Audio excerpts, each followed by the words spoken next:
สวัสดีกันด้วยนะครับผมวันนี้เราจะมาแนะนำแอปพลิเคชันอะไรอย่างหนึ่งนะครับนี่ครับ Mixer Box นะครับเดี๋ยวนี้ขอหน่อยเกะกะนะครับย้ายย้อยย้อยย้ายก็ย้ายนะครับ แล้วก็มาก่อนนะครับนะครับนี่ครับ Mixer Box 3D นะครับหาโหลดได้จากไหนกดนี้ครับปึ๊บ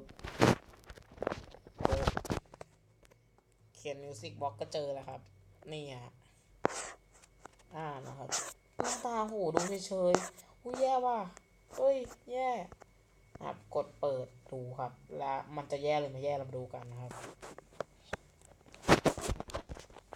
นี่ครับหาเพลงเลยนะหาเพลงเลยกด playlist หาไปละคนนี้หาเพลงเลยปิดเสียงไหมดูใครบอกว่าใครบอกนะตาเตยขึ้นมาไม่มีใครบอกหรอกครับก็เวลาที่เราอะไรเนี่ยเล่นเฟซกดเฟซดิลองกดดิโหเล่นเฟซไปด้วยฟังเพลงไปด้วยในเวลาเดียวกันครับ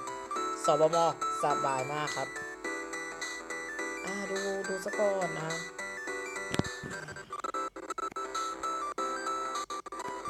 นี่ครับสบมมากนะครับขยายจอใหญ่ได้ด้วยนะเฮ้ยยกหมดแล้ววันนี้ก็ดีเจชอบดูดีเจอ่ะพอแบบนะหรือว่าจะอยู่เฉยๆสบายมากครับแต่เวลาเลื่อนมันจะสะดุดนิดหน่อยนี่ครับ Mixer Box 3D โหลดซะแต่ชีวิตก็จะสบายอย่าลืมกดไลค์ Subscribe เพื่อเป็นกำลังใจในช่องผมด้วยนะครับผมเตรียมพบกับเกมอื่นๆมากมายไม่ว่าจะเป็น PC Android เดี๋ยวเจอกัน See you again Saturday ครับผม